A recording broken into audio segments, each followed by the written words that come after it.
نحمده ونصلي على رسوله الكريم اما بعد فاعوذ بالله من الشيطان الرجيم بسم الله الرحمن الرحيم وما ارسلناك الا رحمة للعالمين صدق الله العظيم.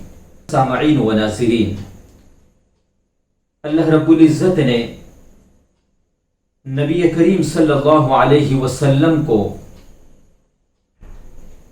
تمام انسانوں کے لیے اور قیامت تک کے لیے نبی بنا کر بھیجا. وما ارسلناک الا رحمۃ للعالمین. بہت آئے دنیا میں پاک و مکرم بن کر، کوئی آیا نہ مگر رحمت عالم بن کر.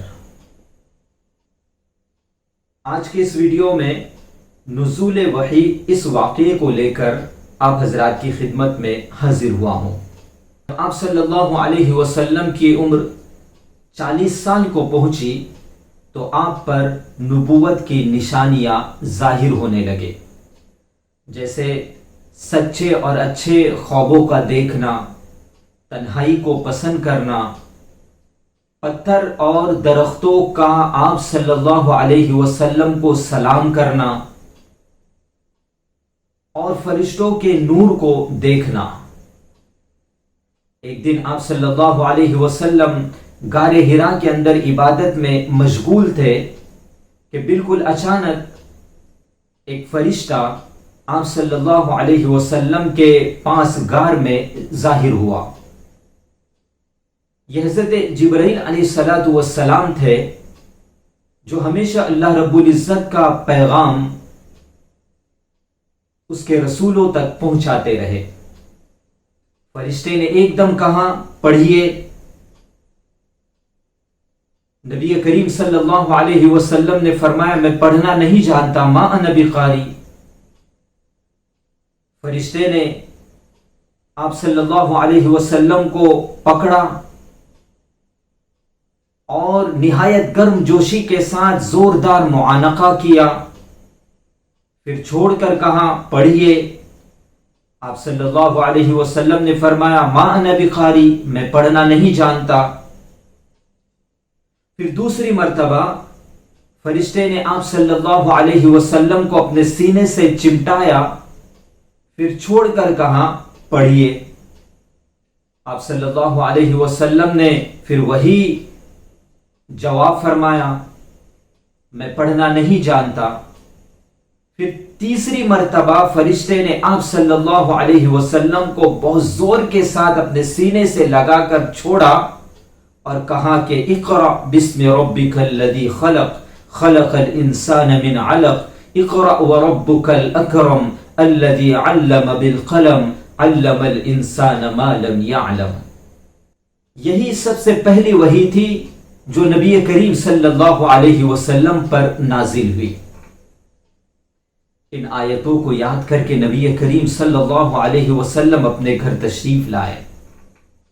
مگر اس واقعے سے جو بالکل ناگہانی طور پر نبی کریم صلی اللہ علیہ وسلم کو پیش آیا، آپ صلی اللہ علیہ وسلم کے قلب مبارک پر لرزہ طاری تھا. آپ صلی اللہ علیہ وسلم نے اپنے گھر والوں سے فرمایا، مجھے کملی اڑھاؤ، کملی اڑھاؤ.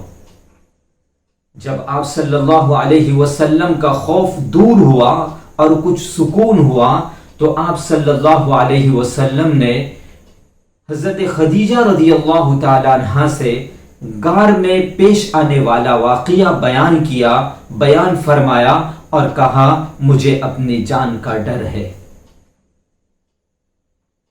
حضرت خدیجہ رضی اللہ تعالی عنہا نے فرمایا کہ نہیں، آپ صلی اللہ علیہ وسلم کی جان کو کوئی خطرہ نہیں ہے. خدا کی قسم، اللہ تعالیٰ آپ کو کبھی بھی رسوا نہیں کرے گا. آپ تو رشتہ داروں کے ساتھ بہترین سلوک کرتے ہیں، دوسروں کا بار خود اٹھاتے ہیں، خود کما کما کر غریبوں اور محتاجوں کو، مفلسوں کو عطا کرتے ہیں، مسافروں کی مہمان نوازی کرتے ہیں اور حق و انصاف کی خاطر سب کی مصیبتوں اور مشکلات میں کام آتے ہیں۔ اس کے بعد حضرت خدیجہ رضی اللہ تعالی عنہ آپ صلی اللہ علیہ وسلم کو اپنے چچا زاد بھائی ورقہ بن نوفل کے پاس لے گئے۔ ورقہ ان لوگوں میں تھے جو موحد تھے، اہل مکہ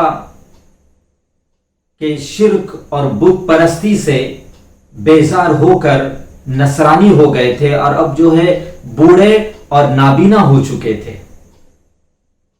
حضرت خدیجہ رضی اللہ تعالی عنہا نے ان سے کہا کہ بھائی جان، آپ اپنے بھتیجے سے پوچھئے۔ تو ورقہ نے آپ صلی اللہ علیہ وسلم سے پوچھا کہ آپ نے کیا دیکھا ہے؟ تو نبی کریم صلی اللہ علیہ وسلم نے پورا واقعہ بیان فرمایا۔ یہ سن کر ورقہ کہنے لگے، یہ وہی فرشتہ ہے جس کو اللہ تعالیٰ نے حضرت موسیٰ علیہ السلام کے پاس بھیجا تھا۔ اور ورقہ کہنے لگے کہ کاش میں آپ کے اعلان نبوت کے وقت تندرست اور جواں ہوتا، کاش میں اس وقت تک زندہ رہتا جب آپ کی قوم آپ کو مکہ سے باہر نکالے گی۔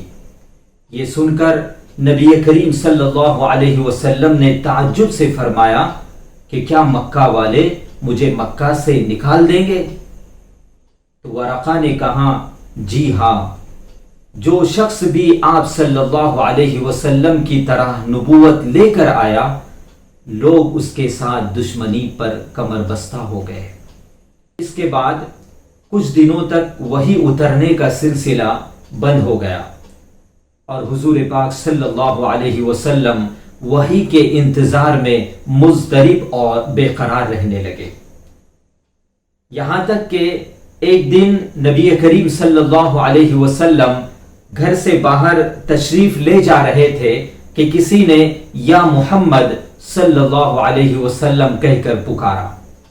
آپ صلی اللہ علیہ وسلم نے آسمان کی طرف سر اٹھا کر دیکھا تو یہ نظر آیا کہ وہی فرشتہ جو غار میں آیا تھا آسمان و زمین کے درمیان ایک کرسی پر بیٹھا ہوا ہے۔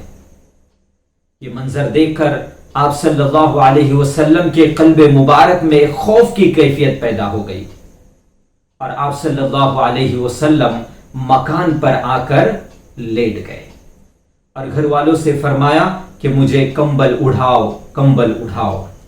چنانچہ آپ صلی اللہ علیہ وسلم کمبل اوڑھ کر لیٹے ہوئے تھے کہ اچانک آپ صلی اللہ علیہ وسلم پر سورہ مدثر کی ابتدائی آیات نازل ہوئے، اور اللہ رب العزت کا فرمان نازل ہوا، یا ایھا المدثر قم فانذر وربک فکبر وثیابک فطہر والرجز فہجر۔